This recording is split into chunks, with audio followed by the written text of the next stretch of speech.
سرد مہری لیے ہوئے تھا۔ اس عمر میں بھی ان کے مزاج میں کسی قسم کی نرمی یا لچک نہیں آئی تھی۔ وہ آج بھی اتنی مغرور اور انا پرست تھیں۔ سائیں، بڑے دنوں بعد چکر لگایا آپ نے۔ اتنے عرصے تک آپ لندن میں رہے اور اب بھی آپ نے گاؤں کی بجائے شہر کو ترجیح دی۔ یہ سراسر ناانصافی ہے۔ انہوں نے بڑی محبت سے بھائی سے شکوہ کیا تو فائزہ نے بے چینی سے پہلو بدلا۔ بس اس ماحول میں مجھے گھٹن محسوس ہی ہوتی ہے۔ جب تک یہاں رہتا ہوں بے چین ہی رہتا ہوں۔ اگر مہربانوں کی زندگی نے وفا کی ہوتی تو میں اب بھی واپس نہ آتا، لیکن ان کے انتقال نے مجھے توڑ دیا اور میں یہاں آنے پر مجبور ہو گیا۔ غضنفر صاحب بیوی کا ذکر کرتے ہوئے افسردہ ہو گئے۔ ہر کام میں اللہ سائیں کی مصلحت ہوتی ہے۔ اس کی جتنی زندگی ہے وہ اتنی ہی جیے گا۔ جعفر صاحب نے بھائی کا ہاتھ تھام کر کہا، اب آپ کچھ دن یہیں ہمارے ساتھ رہیں گے۔ آپ کا ساتھ مجھے بابا سائیں کی شفقت کی یاد دلاتا ہے۔ ویسے بھی ان 3 سالوں میں 2 بار ہی آپ گاؤں آئے ہیں۔ سائیں، میں کھانے کا انتظام کرتی ہوں۔ فائزہ بیگم نے مداخلت کی اور وہاں سے واک آؤٹ کر گئیں۔ دونوں بھائیوں کی محبت ان سے ہضم نہیں ہو رہی تھی۔ اتنا عرصہ اس خاندان میں گزارنے کے باوجود بھی ان کے دل میں کسی کے لیے بھی گنجائش نہیں تھی۔ رانیہ وہاں سے اٹھ کر گھر کے اندرونی حصے کی طرف آ گئی۔ اس کی نظریں یہاں وہاں نگین کو تلاش کر رہی تھیں۔ جب وہ اسے نظر نہ آئی تو وہ اپنے کمرے میں آ گئی۔ بیڈ پر بیٹھ کر وہ شوز اتار رہی تھی جب دروازے پر دستک ہوئی۔ یس کم ان۔ نگین دروازہ کھول کر اندر آ گئی۔ ارے نگین، میں ابھی تمہیں ہی ڈھونڈ رہی تھی۔ رانیہ اسے دیکھ کر کھڑی ہو گئی۔ مجھے ابھی خبر ملی کہ شہر سے رانیہ بی بی اور بڑے صاحب آئے ہیں، تو سب کام چھوڑ کر آپ سے ملنے چلی آئی، نگین نے خوش ہوتے ہوئے بتایا اور آ کر اس سے لپٹ گئی۔ اونچی پونی والی نازک سی گڑیا جیسی یہ مالکن اسے بہت پسند تھی۔ اس بے تکلفی میں پورا ہاتھ رانیہ کا تھا، جو حویلی کے مالکوں میں سے اور لندن میں پرورش پانے کے باوجود بھی کسی بھی قسم کے احساس برتری سے پاک تھی۔ وہ اپنے خاندان کی اکلوتی لڑکی تھی۔ لندن میں ماں کے گزارنے کے بعد ایک بہن کی کمی کا احساس شدت اختیار کر گیا تھا۔ نگین اسے پہلی ہی ملاقات میں بہت اپنی لگی تھی۔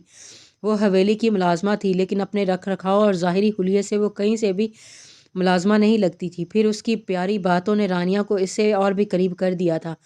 یہ دیکھو میں تمہارے لیے کیا لے کر آئی ہوں۔ رانیہ نے شال اور سوٹ کے شاپرز اس کی طرف بڑھاتے ہوئے کہا۔ نہیں بی بی، یہ میں کیسے لے سکتی ہوں؟ اگر بڑی بی بی کو پتہ چل گیا تو وہ بہت غصہ کریں گی۔ نگین سچ مچ گھبرا گئی۔ کسی کو کچھ بھی پتہ نہیں چلے گا۔ تم فوراً یہ سب اپنے کوارٹر میں لے جاؤ، رکھ لو پلیز، میں بہت دل سے تمہارے لیے لے کر آئی ہوں۔ شکریہ۔ نگین نے رانیہ کی اپنے لیے محبت دیکھی تو مسکراتے ہوئے شاپرز تھام لیے۔ سنو، اگر میں تمہیں اپنے ساتھ شہر لے جاؤں تو تم چلو گی؟ وہ جانے کے لیے مڑی تو رانیہ نے اس سے سوال کیا، بڑی بی بی اجازت دیں گی تو کیوں نہیں جاؤں گی؟ نگین نے معصومیت سے کہا، ٹھیک ہے تم جاؤ، میں بابا سے بات کر لوں گی۔ رانیہ نے کچھ سوچتے ہوئے سر ہلایا۔ نگین کے لیے یہ خبر بڑی پرمسرت تھی۔ وہ بچپن سے ہی شہر میں رہی تھی، لیکن کچھ عرصے پہلے شہر میں ہونے والی بارش سے اس کے گھر کی چھت گر گئی تھی، جس میں اس کے والدین ہلاک ہو گئے تھے۔ وہ دادی کے پاس گاؤں آئی ہوئی تھی، اس لیے بچ گئی۔ پھر وہ دادی کے پاس گاؤں میں ہی رہنے لگی تھی۔ یہاں مالکوں کی غلامی پر اسے کوئی اعتراض نہیں تھا، کیونکہ اس کے آباء و اجداد پیڑھیوں سے اس خاندان کے یہاں چاکری کر رہے تھے اور خود بھی بڑی محنتی لڑکی تھی۔ مگر فائزہ کا حد تک امیز رویہ اس کے لیے نیا اور ناقابل برداشت تھا۔ اس اچانک رہائی کی خبر پر وہ اندر تک سرشار ہو گئی تھی۔ اروش گھر میں داخل ہوئی تو سامنے ایان کی ٹیوشن ٹیچر، ان کی والدہ اور ان کے ساتھ ایک اجنبی خاتون جو ایان کی ٹیچر کی ممانی تھی کو بیٹھا دیکھا تو کچھ حیران ہو کر ماں کی طرف دیکھتے ہوئے ان سب کو سلام کیا۔ یہ میری بیٹی ہے اروش، انہوں نے سامنے بیٹھی خاتون کو بتایا، تو انہوں نے کھڑے ہو کر اس کے سر پر ہاتھ رکھتے کے ساتھ ہی اسے لپٹا لیا۔ ماشاءاللہ بہت پیاری ہے، جتنی تعریف سنی تھی اس سے بڑھ کر ہی پایا ہے، ریحانہ بیگم نے مانی خیزی سے کہا تو اروش نے سوالیہ نظروں سے ماں کو دیکھا۔ تم فریش ہو جاؤ، اروش تھک گئی ہوگی، جاؤ منہ ہاتھ دھو لو۔ سمینہ نے اس کی نظروں کو نظر انداز کرتے ہوئے اسے اندر جانے کا اشارہ کیا تو اروش فوراً ہی معذرت کرتے ہوئے وہاں سے اٹھ گئی۔ تھوڑی دیر بعد سمینہ ان لوگوں کو رخصت کر کے اس کے پاس آئیں تو اس نے فوراً دریافت کیا، امی یہ لوگ ہمارے گھر کیوں آئی تھیں اور ان کے ساتھ وہ آنٹی کون تھی؟ ارے بیٹا، یہ اریبہ کی ممانی تھی۔ اس دن جب تم ان کے گھر گئیں تو ان کے بیٹے نے تمہیں پسند کر لیا اور لاہور سے اپنی ماں کو بلا بھیجا۔ وہ اسی سلسلے میں آئی تھیں، کہہ رہی تھیں کہ ان کا بیٹا یہاں جاب کرتا ہے، مستقبل میں یہیں اپنا گھر بسانے کا ارادہ رکھتا ہے، اس لیے ہم اس بارے میں سنجیدگی سے سوچ کر جواب دیں۔ شاید تم نے اس کے لڑکے کو دیکھا بھی ہے ان کے گھر۔ اریبہ بتا رہی تھی جس دن تم ان کے گھر گئی تھی وہاں وہ بھی موجود تھا۔ اریبہ نے اصابت میں سر ہلایا۔ اگر فیملی اچھی ہے اور میں باسط صاحب سے کہہ کر تھوڑی چھان بین بھی کروا لوں گی تو اس رشتے میں کوئی قباحت نہیں ہے۔ ویسے بھی وہ لوگ بڑی چاہ سے مانگ رہے ہیں تمہیں، سمینہ نے اپنے پڑوسی باسط صاحب کا حوالہ دیتے ہوئے کہا، جن کی فیملی سے ان کے گھر جیسے تعلقات تھے۔ امی، ہم اتنی جلدی کیسے انجان لوگوں پر بھروسہ کر سکتے ہیں؟ مجھے کچھ بھی ٹھیک نہیں لگ رہا۔ ویسے بھی میں اتنی جلدی آپ کو تنہا چھوڑ کر نہیں جا سکتی، کم سے کم ایان کے میٹر کرنے تک تو بالکل بھی نہیں۔ اروش نے صاف جواب دیا، اور اسے حماد کا لفرانہ رویہ بھی یاد آ گیا۔ اس دن اریبہ کے گھر ہونے والی اس ملاقات میں اسے حماد کی آنکھوں میں اپنے لیے ہوس کا بخوبی اندازہ ہو گیا تھا، اور خود پر چبھتی ہوئی نظروں نے اسے اچھا خاصا بے چین کر دیا تھا۔ وہاں 2 گھڑی بیٹھنا اس کے لیے دوبر ہو گیا تھا، کجا کہ اس کے رشتے کو امی اتنا سیریس لے رہی تھیں۔ اس بات پر وہ جھنجھلا کر رہ گئی تھی۔ سمینہ اس کے دو ٹوک جواب پر خاموش ہو کر رہ گئی۔ حماد کی اچھی جاب کا سن کر وہ اس رشتے کے لیے سنجیدہ ضرور ہو گئی تھی۔ وہ اروش کی شادی جلد سے جلد کرنے کی خواہش مند بھی تھیں، چاہتی تھی کہ ان کی زندگی میں ہی اروش اپنے گھر کی ہو جائے۔ بہرحال اس معاملے میں وہ جلد بازی یا اپنی مرضی مسلط نہیں کرنا چاہتی تھیں۔ پوری حویلی سناٹے میں ڈوبی ہوئی تھی۔ جعفر صاحب اور فائزہ بیگم کسی ڈنر میں شرکت کے لیے گئے ہوئے تھے اور اب تک واپس نہیں لوٹے تھے۔ رانیہ نے بیزاری سے ٹی وی آف کیا اور اٹھ کر میر غضنفر کے کمرے میں آ گئی۔ اس نے سوچا کہ کیوں نہ کچھ دیر ڈیڈی کے ساتھ گپ شپ لگائی جائے۔ دروازے پر دستک دیتے ہوئے وہ اندر آئی تو دیکھا کہ غضنفر صاحب سینے پر ہاتھ رکھے کراہ رہے تھے۔ وہ جلدی سے بھاگ کر ان تک پہنچی۔ ڈیڈی، آپ کی طبیعت ٹھیک نہیں لگ رہی۔ وہ ان کے سینے پر ہاتھ رکھ کر سہلاتے ہوئے بولی، چلیں، ہمیں فوراً ہاسپٹل چلنا چاہیے۔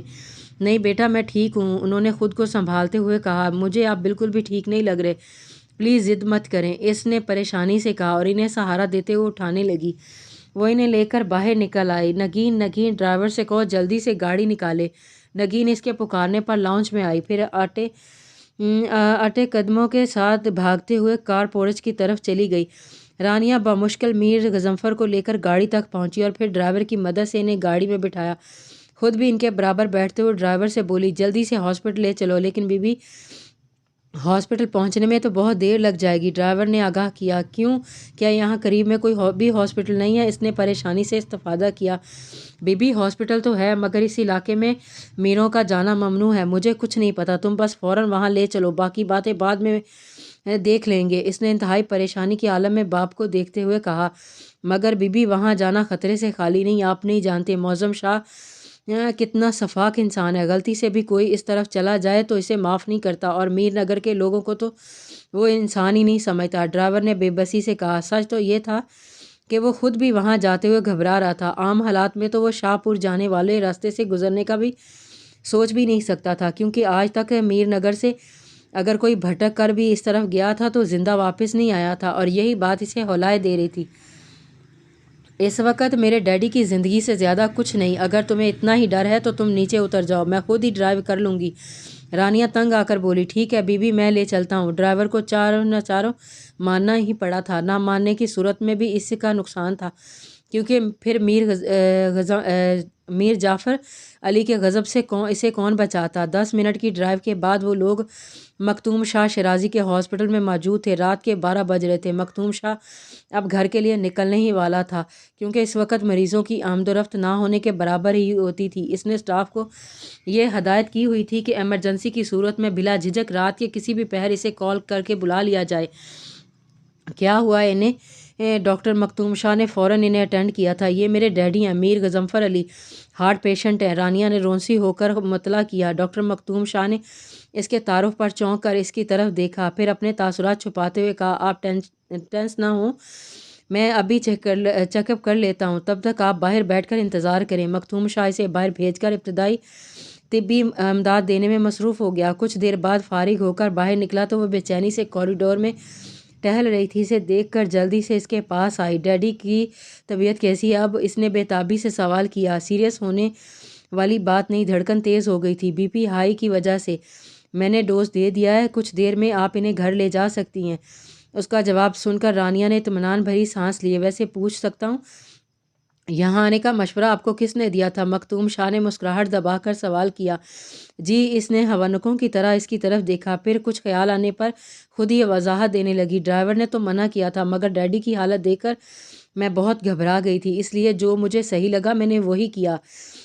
کیا آپ بھی خاندانی دشمنیوں کو مد نظر رکھتے ہوئے علاج کرتے ہیں؟ اس نے الٹا اسی پر ہی سوال داغ دیا تھا۔ نہیں، میں انسانیت کو مد نظر رکھتا ہوں، اور مجھے میرا پیشہ یہ اجازت نہیں دیتا کہ میں علاج کرتے ہوئے دوست یا دشمن کے فرق کو سامنے رکھوں۔ میرے لیے سب انسان برابر ہیں، اور ویسے بھی میں اس دشمنی کو بے معنی سمجھتا ہوں۔ اس کے جواب پر رانیہ کے چہرے پر ہلکی سی مسکراہٹ نے چھپ دکھائی، جسے مختوم شاہ نے بڑی دلچسپی سے دیکھا تھا۔ آج پھر وہ اس کا راستہ روکے کھڑا تھا، اور زرتاج ڈری سہمی سی اس کی نظروں کے حصار میں تھی۔